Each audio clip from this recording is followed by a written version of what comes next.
Hey everyone, and welcome back to the channel. Today, we're diving into a topic that so many of us can relate to. Especially as we get a little older, that frustrating, seemingly unstoppable weight gain, and the feeling that our metabolism has just decided to take a permanent vacation. You know the feeling, right?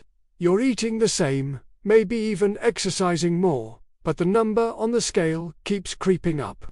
It can feel really disheartening, but I want you to know you're not alone, and there's a lot we can do about it, starting right in our own kitchens. So, first, let's quickly touch on why this happens. It's not just about willpower. As we age, our bodies go through significant hormonal shifts. For women, perimenopause and menopause bring a drop in estrogen, which can lead to more fat storage, particularly around the abdomen. For men, a gradual decline in testosterone, often called andropause, can have a similar effect, leading to less muscle and more fat. And speaking of muscle, that's another huge piece of the puzzle. We naturally start losing muscle mass as we age, a process called sarcopenia. Why does this matter for your metabolism? Well, muscle is metabolically active tissue. It burns more calories at rest than fat does. So, when you lose muscle, your body's base calorie burning rate, basal metabolic rate, slows down. It's like your internal engine is getting smaller. Then there's stress. Oh, stress. In our busy, modern lives, who isn't stressed? When we're chronically stressed, our bodies pump out a hormone called cortisol. A little cortisol is fine. But when it's constantly high, it signals your body to store fat, especially that stubborn belly fat. And it can also crank up your cravings for sugary, high-fat comfort foods. It's a vicious cycle. Finally, our activity levels often decrease. Maybe we have a desk job, we're busier with family, or we just don't move as much as we used to. All of these factors, hormones, muscle loss, stress, and less activity combine to create the perfect storm for a sluggish metabolism and unwanted weight gain. But here's the good news. We can fight back naturally, using simple, powerful ingredients you probably already have at home. Let's start with the spice rack. It's a treasure trove of metabolic support. First up is one of my absolute favorites, cinnamon.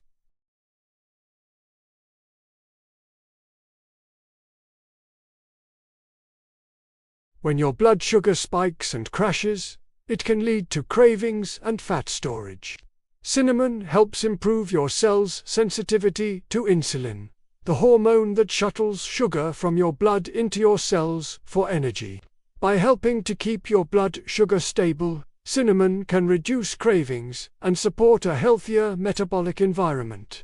Try sprinkling a teaspoon into your morning coffee, yogurt, or smoothies. Next, let's talk about adding a little heat with cayenne pepper.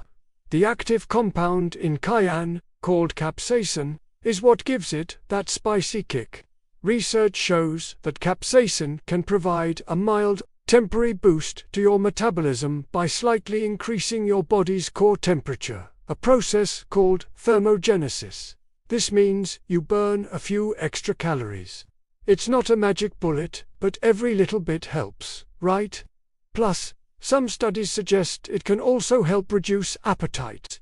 You don't need much, just a little pinch in your soups, stews, or even sprinkled over your eggs can do the trick. Moving from the spice rack to the pantry and fridge, let's focus on the foods we should be eating. One of the most important groups is high-fiber foods, especially legumes like lentils, chickpeas, and black beans. Fiber is fantastic for a few reasons. First, it slows down digestion, which helps you feel fuller for longer and prevents those dramatic blood sugar spikes we talked about. Second, soluble fiber acts as a prebiotic, feeding the good bacteria in your gut.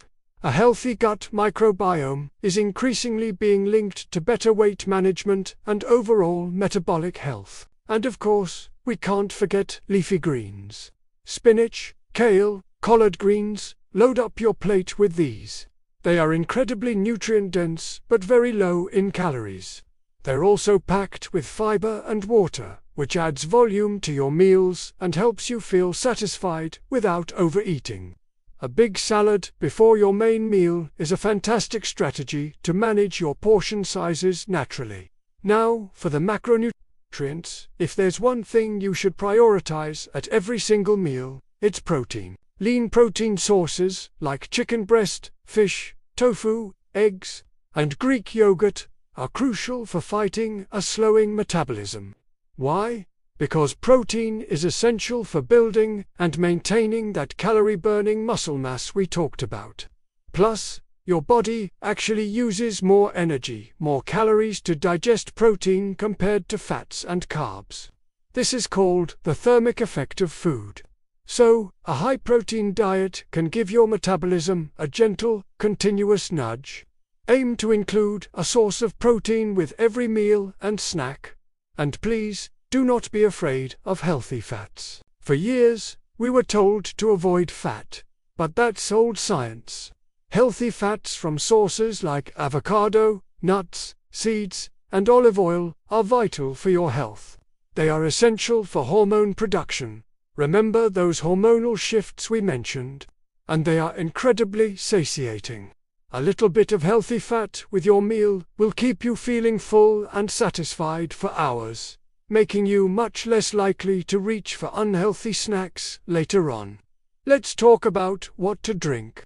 Hydration is key, but we can supercharge our water with herbs. The undisputed king of metabolic-boosting herbs is green tea.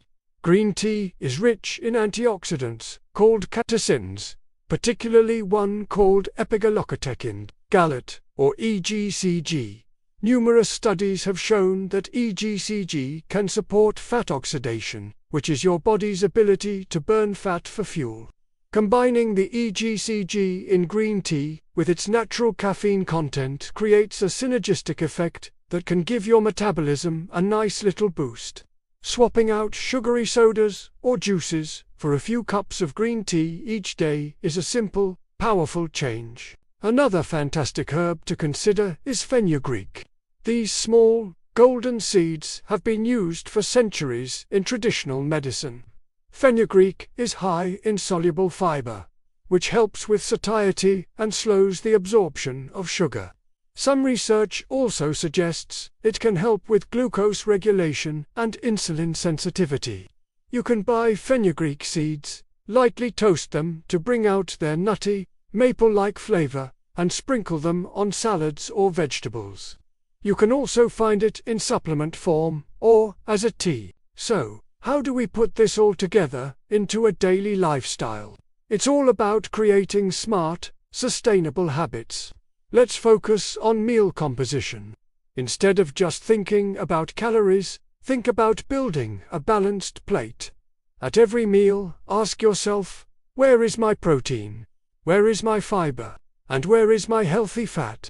A perfect example for breakfast could be 2 scrambled eggs for protein, with a handful of spinach and a pinch of cayenne cooked in, and a side of half an avocado for healthy fat and fiber.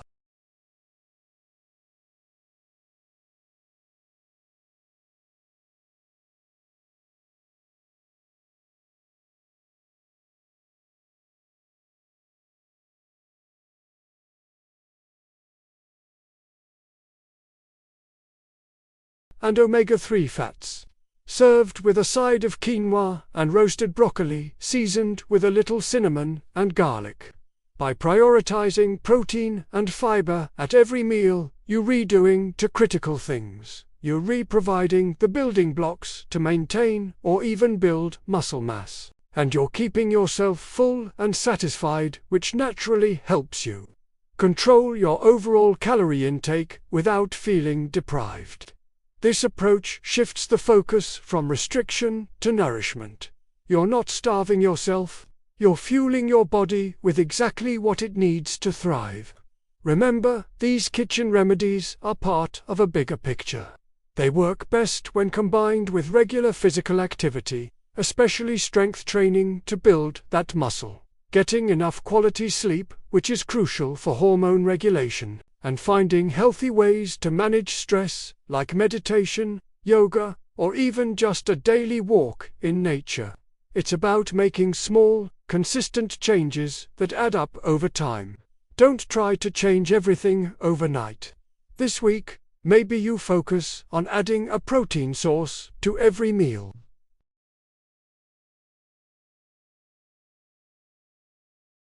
The week after, you might try incorporating strength training twice a week. This journey is about being kind to yourself and understanding that your body is changing. Fighting against it with crash diets will only make things worse. Instead, we need to work with our bodies, giving them the nutrients and support they need to rebalance and get that metabolic fire burning a little brighter again. Thank you so much for watching today. I hope you found these tips helpful and feel empowered to take control of your metabolic health. If you enjoyed this video, please give it a thumbs up. And forget to subscribe and hit that notification bell so you don't miss our future videos. Let me know in the comments which of these tips you're going to try first. See you next time.